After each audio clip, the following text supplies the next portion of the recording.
So Rohit, let's talk about the border adjustable tax for a moment. So a lot of questions around this. Looks like an export subsidy, an import tariff, questions with respect to WTO issues, treaty issues, a lot of stuff to wrap my brain around. Is it actually going to happen? That's the several trillion-dollar question right now. I will say, and this will probably be welcome news to members of the audience, at best, the border adjustment's on life support right now. I think the pure border adjustment, in the way that the blueprint kind of describes it, that's clearly not happening. The only question in my mind is there a revised version of it, a scaled-back version, some partial border adjustment, some iteration of it that survives? I think even that is very much in question. Given what happened on the healthcare vote and the failure of healthcare, the administration is really eager to get a political victory as soon as possible. And when you're looking for a quick political victory, the natural sort of consequence of that is you sort of limit the scale of your ambition. You try to get something smaller, easier across the finish line. And as I'm talking to folks, interacting with the administration, interacting with members of the Hill, it really feels like post-healthcare, they want to win. And they feel like border adjustment, almost in any form, makes getting a win a little bit more difficult to achieve.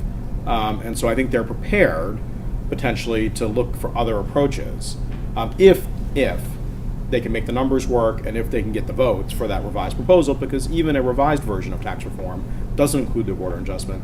It's going to have winners and losers, and those losers are going to complain about the choices being made.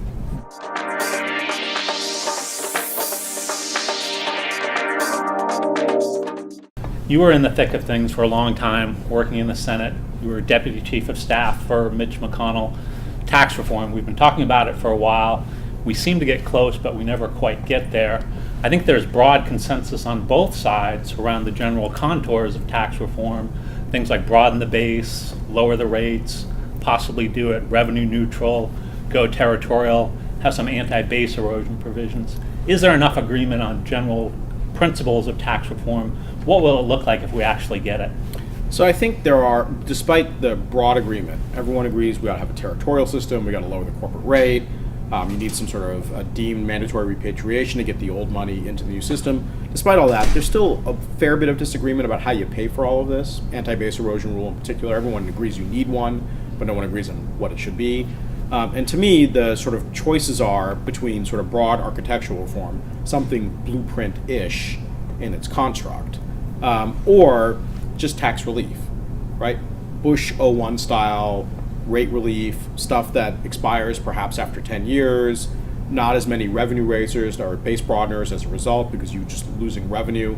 They're not there yet on that decision point on revenue losing tax reform, but I think at some point they will have a serious conversation about whether this revenue neutrality constraint is one that they want to kind of continue to adhere to, because revenue neutrality, it's a policy choice. And if you make that policy choice, it forces other policy choices like what base broadener are you going to adopt to help make the numbers work.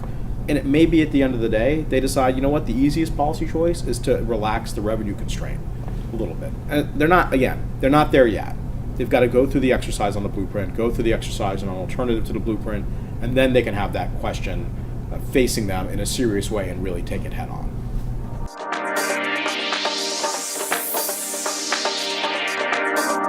So if we're assuming that tax reform is going to be happening, Rohit, what should we be doing now? Should we still be doing the foreign-to-foreign planning, the outbounding of intangibles? What do we need to think about in terms of getting ready for mandatory deemed repatriation? Anything in particular for the retail and consumer sector? Yeah, so I think, and it's actually not just limited to retail and consumer. This is advice I would give to clients generally. So whether it's reform or relief, I think there's a good chance that you're going to see a lower statutory corporate rate in the years ahead.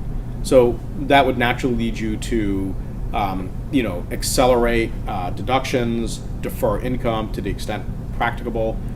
Similarly, I think that if there's any tax bill enacted in 2017, it will include a mandatory deemed repatriation. So anything you can do to do some planning for the toll charge that you're going to have to pay, anything you can do to limit the toll charge, so FTC onshoring, for example, is something that I know a lot of clients are at least exploring.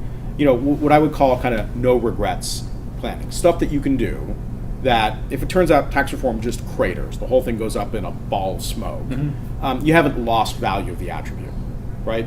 So, at worst you started a 10-year clock, but you haven't lost the thing in its entirety. And that's the sort of stuff that I think we're encouraging clients to really seriously examine and perhaps maybe first and foremost model the proposal, know what it means for you, know what's driving the arrow in one direction or another, and then you can start to react accordingly.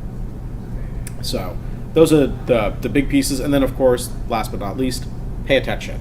This is a fast-moving train. Things change on a moment's notice. Keep engaging with Capitol Hill. Keep engaging with your Washington, D.C. office. Know what's happening before you make any decisions, because as we saw a couple weeks ago with healthcare, things can change on a moment's notice, and when they do, the world reacts.